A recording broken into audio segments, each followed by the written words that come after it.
Hey everybody, just got the parts in. Gonna fix this amp here.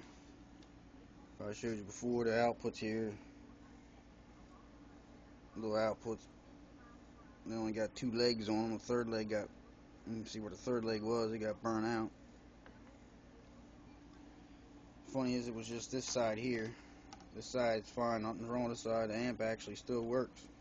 It's got a dual power supply. Reason why it happened was the way they designed this. The stupid terminals here aren't like your normal ones. So they get pulled all the time because the power wire, usually the ground wire is the main contributor because people like to use a short ground wire.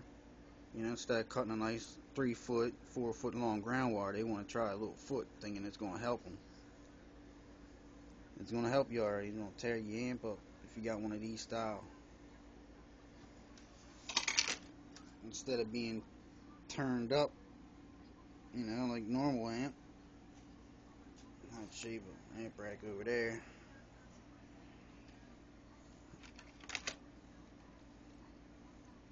Take and get pulled out. And it causes a lot of problems under here.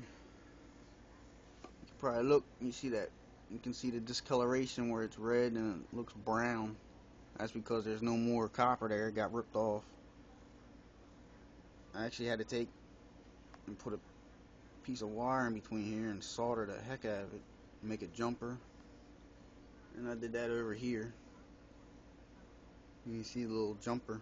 This right here is for LED, so I only needed a little one strand of wire. You take you some wire and you strip it back, and then you take the strands out and you make your own little wire as thick as you need it. Basically, it's just like one of these jumpers here or something. That's what you're doing. That's all you're really doing. Anyway, one important thing, you go to do these amps, make sure you get your little sandwich baggie so you can put all the parts you take out of this amp, you put in this bag, so you know exactly what you took out. You're putting right back in the same stuff. This right here is from a Mia Bella candle. It's something like a Yankee candle, something a little better, I think. Make sure you keep these now, because this keeps the output. This keeps your semiconductor here, or your output, or your MOSFET, whatever you want to call it. Make sure you keep these, because this keeps them from shorting out against the heat sink. Then you take off. These right here is what holds the semiconductor, your output, MOSFET. That's what holds it in there. Make sure you take everything. Keep all your screws, everything together. Don't forget to put stuff like this right here. This was underneath the toroid. I guess it helps from it shorting out. I guess because the board's a little heavy there, it can sag. And it can touch the bottom there. Most importantly, keep all your parts there, and you get the right tools. Get you a nice soldering iron. This one here I got Home Depot. This is cheap something, because the one I had done used the hell out of it. So I had to get this cheap one here for right now. This right here is the main thing. This is God here when it comes to soldering, boy. This is the desoldering tool. They got different kind. They got them where they look like the little thing to get the boogers out of your nose. They got these kind too, which I think this is the better kind. They actually have looks like a soldering iron, but on the end it's got a thing on the end that sucks it up. A little ball you squeeze to suck the solder up. Make sure you get one of them. It's gonna help you out. And sad what I had to pay for these outputs here. These outputs here. There you go. I bought 8 of them. I got all 8 of them because if you're gonna do it right, you need to change out your resistors and you need to change out the outputs. You need to change all of them really, but I'm just going ahead and doing these 4 on each side. These ones here check out alright still, so I'm just going to go with the flow. It's not like I'm going to sell this amp to somebody. I'm going to keep it and just use it just for a regular old amp in the shop, just full range, nothing fancy. Anyway, here we go. Yep. All 8 of them.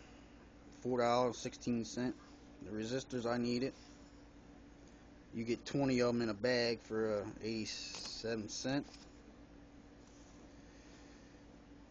I got 12 5mm blue LEDs. I got them suckers 17 cents a piece. I did pretty damn good. Got this little board here for experimental stuff for IC chips, which I'll do a video on that later. I got the compound. Need your thermal paste, because this goes in between the output and the heat sink. This was $2 and something. Here's all my outputs. They're in them static bags, anti-static bags. Here's my bag of LEDs. $2. Come on. Here's my thing of resistors. I got some of these resistors are actually for the LEDs. The other ones are for the amp. So this board here, I'll show you a little bit later. It's a 555 chip, the timer chip. I got it right now, using it just as a little blinker here. Just, you know, experimenting with stuff, playing with voltage regulator and all that, you know. Really playing with the cap to see what the cap does. Makes it blink faster and slower, you know, just playing around with that. Plus, you know, I got other chips here. This bigger one here is a 324. Try to make a little preamp or something out of it, you know, something silly. Might try to make a little mini 4-channel amp. Not to mention, I got all this stuff here and shipping under 25 bucks. This right here, this book right here is on semiconductors. It's the cross-reference book. Cross-reference over and take the number off the part, and it tells you their part number and all. Plus, it's got pins. You know, it tells you the pins, what pins pin, and all that. It's got IC chips. I love this because I got this for free. Look at this phone book. This is a catalog. Can't wait to look at this later. It's gonna take me 2 years to read this sucker, probably. 1100 page catalog. Alright, people, I gotta get to getting. If you ever need parts, get them from here. Their competition, I really don't want to say the name, but they were gonna sell me one of these for $2.50. I got all 4 of them for that, pretty much. You know, you think about it, I got all 8 of them for $4.16. So nothing wrong with that. This book right here is $4 and something, $4.50. Come on, man. It's your lifeline right here too, especially if you want to do this kind of work with these amps, because it cross-reference over all these numbers on these chip, on all of them, all these chips here too, because these are pretty much the same thing. Well, that's that. See ya.